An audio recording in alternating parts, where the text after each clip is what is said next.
between Carlos Colon and Abdullah the Butcher. It was wild. So let's go to the arena now and pick up the action. Abdullah the Butcher, Carlos Colon.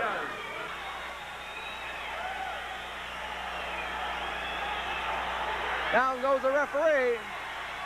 But that's not going to cost him the match. I want to keep reminding you, there are no disqualifications. There's a headbutt on the referee by Carlos Colon. He continues to punish Abdullah the Butcher. Referee Juan Reynoso over there trying to get at Carlos Colon, but Colon keeps coming back at Abdullah.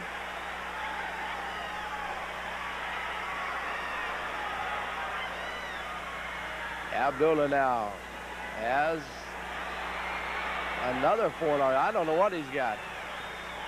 Oh, he has a pair of handcuffs. He has handcuffed Carlos Colon to the ropes. He has handcuffed Carlos Colon to the ropes. And he is headbutting Carlos Colon, and then he headbutts the referee. Now he goes to biting Carlos Colon. I cannot believe it. Abdullah has come up with some handcuffs, and he has handcuffed Carlos Colon to that turnbuckle. Jonathan Boyd is up there. Boyd holds the head of Colon as Abdullah keeps pounding it.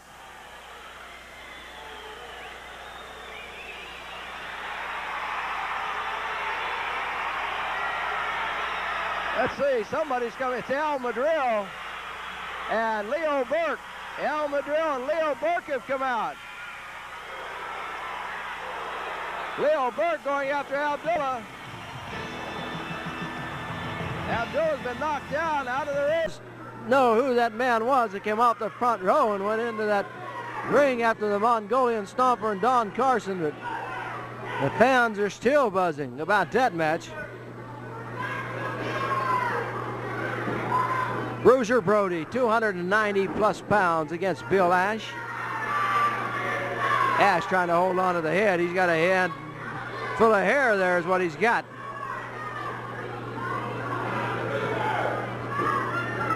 Backing on the ropes. Here comes Ash off the ropes. The shoulder tackle knocks Brody back for just a moment. But Brody catches Ash up in the air. He has him and slams him down.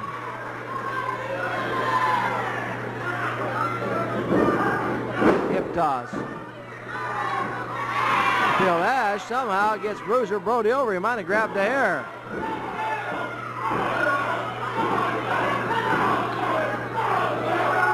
Brody has Ash up once again. Takes him over. Lays him across the turnbuckle in the neutral corner. Puts him out on the apron, and Ash gets behind the poles. He doesn't want any of Bruiser Brody right now.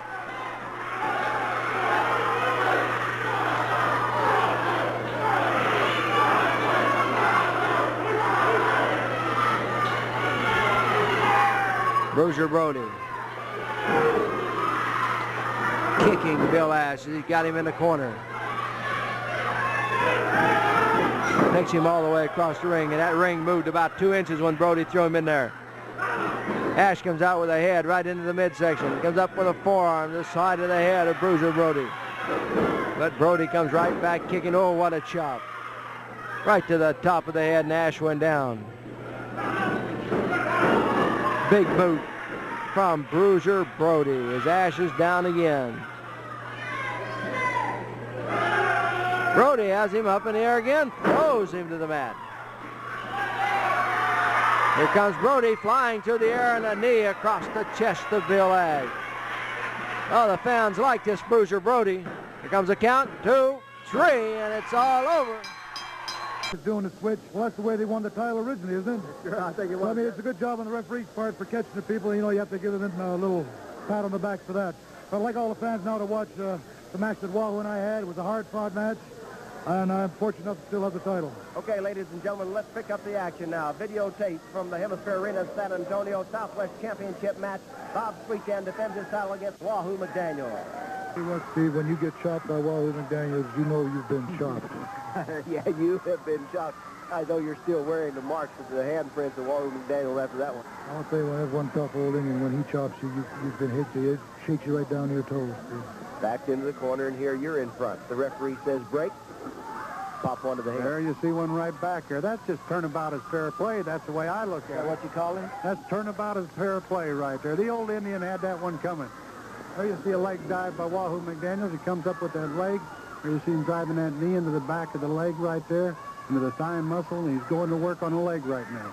Bob, I know you're worried now about the championship. You know you've got to keep it some way. Well, you know, Wahoo is the type of person, he tries to break you down. Like Terry said a little while ago, he goes after one part of your body and tries to wear it down. He didn't think he was having enough success with my arm, so he's going after my legs. Because the man's only as good as his legs are, and if you got good legs, you're going to be in that ring for quite a while battling it out. Got to have those good wheels to get around. That's something I don't have. You used to have, though. Oh, I used to be fat. Right now, Wahoo McDaniel's still holding on. Being fast, Terry, for a man Wahoo's size, he's exceptionally fast. Maybe a lot of people don't realize it watching it, but for a man his size, he's exceptionally fast and quick. He was probably one of the greatest athletes to ever come out of the state of Texas. And I'm sure that he would say that he is the greatest athlete to ever come out of the state of Texas if you ask the Indian. Yeah, you know he would. Of course, all the fans down in Midland, Odessa might agree with you, too. They sure might. I imagine there's a lot of guys in sport, professional wrestling, would agree with you, by the same token, people that have been in the ring with Wahoo McDaniels know what kind of a competitor he is. Now here come the big chops, the big blows from two big men, and you're staggered back into the corner, but you come right back out with one of your own. Well, you have to fight fire with fire, and you can't let Wahoo have the edge, because if you give him the edge, he's going to run all over you. Big blows. Look at that forearm. Knocks you back. You knock Wahoo down with that forearm. Oh, did you see that one? That was a legal forearm there, and that was also a legal boot right there. Wahoo McDaniels is down in the corner. Bob Sweet 10 has him going, picks him up. Going to take him up for that big pile driver. I think that's your favorite hole, Bob. It's my favorite hole, but the Indian was a little bit too quick for me. I didn't have him set up exactly the way I wanted to, and he took advantage of it, and I couldn't get him. He had the leverage going his way that time. He didn't get up. Now he has you up and slams you to the mat. Dives in there. Oh. You know, when you wrestle Wahoo McDaniels, he just grabs a hold of you and it hurts all through your body. Let alone when he hits you or chops you or something. I mean, after you get through with a match with Wahoo McDaniels, you know you've been in a fight because you ate from head to toe. You knock him down with that big forearm, and Terry, you felt many of those big forearms. Yes, I have. So Wahoo gets Bob down there, and he got a 1 count in on him off of that slam. There you see Sweet Tan going back for that pile driver again. Wahoo drives him back into the corner. He was successful in his defense of it again. There you see a chop and another chop. Sweet Tan on the rope. There's Wahoo doubles those fists up. Comes up with that double chop, and you are staggered now, Bob. I know exactly what I felt like at that time. I figured, you know, this man, when he throws something in, it's like being hit with a sledgehammer, and you're just going on second sense. You know? Up in the air for the atomic drop, and down you go. Wahoo has you covered up. Here's the referee's count, and just 1 as you kick out from underneath. Now things get a little rough right here. You've been in this match quite a while, and the wear and tear begins to show. Well, right there, see Wahoo goes over. And that was not intentional on my part. I was just trying to defend myself. You got this big guy coming at you with that arm up, and he's going to tomahawk chop you. You're going to do everything you can to get away from him. I was just ducking out of the way, and it just happened I was too close to the ropes, and the man went over. And that cost you the match. It was a very questionable call there, whether he was thrown over or whether he was lifted over, and it was a very tough decision to make for Lou Thesz. The decision was a disqualification. Bob Sweet Tan. McDaniels wins the match, but not the title. The title does not change hands on a disqualification. Sweet Brown Sugar and Scott Casey. Well, Sweet Brown Sugar and Scott Casey are two of the finest young athletes we have in wrestling today. I'm afraid the Sheepherders are going to have their hands full. The Sheepherders, however, I would say that they're the finest tag team group that ever came from New Zealand. And the Australians had one years ago, but I would say these fellows are leading the parade from New Zealand today. There's the bell. Now they'll go through their flag ceremony. But while they're doing that, I want to remind all you fans that Southwest Championship Wrestling will be held at Fort Hood, Texas on June the 1st. And Fort Hood, Texas, Lou, happens to be the free world's largest manned military installation. It's going to be great to be over there with the United States Army. I should say so. Well, we all spent a little time in the service years ago, and working at our various Army camps and so forth. We did a lot of that during World War II. And I'm sorry I won't be able to go up there and make that trip. I would like to very much, because it'll be reminiscent of many of the things that we did, you know. Yeah, right. I'm an old Army man myself. I gave Uncle about 3 years of the United States Army, so it's going to be good to be back at Fort Hood. I should say so. I had many, many friends that served there. I was Fort Sam myself, so we were not too far apart. That's right. The sheep herder. This is Luke Williams, the sheep herder, against Sweet Brown Sugar. Sugar thrown into the corner. There goes Williams after him, and he doesn't get him. Oh, look at that drop kick. You ever see a guy get so high with a drop kick? This kid has more agility than anyone I've ever seen. He's unbelievable. Fantastic reflex. The sheep herder finds Sweet Brown Sugar tagging out to Scott Casey, and Scott Casey comes in with a kick. Now he has the sheep herder up. Shoulder breaker. Throws him down. Drops in there with a knee. Here's the count. It's 1, 2.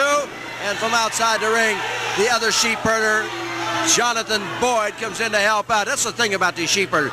They know they can get by with a 4 count on an illegal hold because they can go to 5. They know they can come in and snatch you off before the referee gets. They use every trick available. I want to watch you to watch a minute, Lou, some of these counts. Now, there's the tag. You see the other one stays in. He'll stay in as long as he can, and then the referee finally has to get him out of there. Well, they're great tag team partners. I know that. But I've been around them a wee bit, you know. And what happens, Stan, is it's a crazy thing, but the people from down under, they have some kind of an idea when they call someone a yank that it's an insult, you know. And they don't understand that we have developed some expertise in wrestling. They don't have, but we didn't originate it. We got it from Europe. That's right. Sheep herders punishing Sweet Brown Sugar is tagged back in. That's a fist. Takes him over into the corner. They want to keep him in their corner, and there's one of them holding. The tag was made. The tag was legal. But here they go up on that middle rope. Just that elbow pad and right into the side of the neck. Oh, they work like an oil clock. I know that. They work very well together. They're very sharp. Once they get you hurting, then they stay on you. They don't give you a break at all. Well, they're hungry ones, you know, and that's where it is. That's the way it goes. Jack Dempsey said it years ago, the hungry ones. And I heard Adrian Adonis say this after the match, that he won the Undisputed Heavyweight Championship in Houston. He gave an interview. He said, I'm hungry. Some of them are not. That's right. And he was the power man in the Summit. Now, Casey comes in to help out, and the sheep herder didn't like it. Casey gave them some of the taste of their old medicine. Well, Casey's a pretty decent hand in there. He's got an old head on him. That's good. They have to get up pretty early to get ahead of him. He's a pretty sharp fellow. There's a headbutt by Sweet Brown Sugar. He makes the tag. In comes Scott Casey over that top rope. A kick. Scott Casey, exciting in the ring. Knocks the sheep herder down. Oh, the fans love it. It's beautiful to wave all over the top rope and caught him with a kick on the way in. Casey has him covered up, and it's a 2 count. Referee Jack Howe. There's a sleeper hold. Let's see what the sheep herders do here. That should do it. If he can stop the carotid artery, it's all over. Up. Too bad. Got interrupted.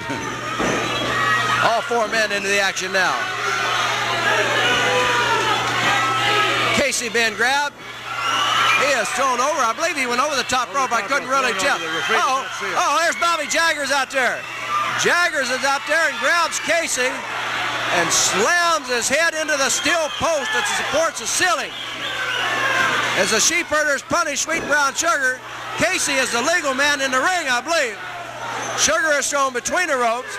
Casey was thrown into the steel post by the hangman Bobby Jaggers. He's out there yelling, beat him, beat him, beat him. I wish Jaggers would get out of here instead of interfering in the match. Well, I think there's a little bit of collusion between Jaggers and the sheep herders. There's got to be something going on there. Here's the tag. Casey is really hurting now. Up on the middle rope. I thought for a moment it was a top rope. It's the middle rope. There he is, right across the neck. Casey's out cold. 1, 2, 3. There's no way. But the big blow was Jaggers. Jaggers interfered.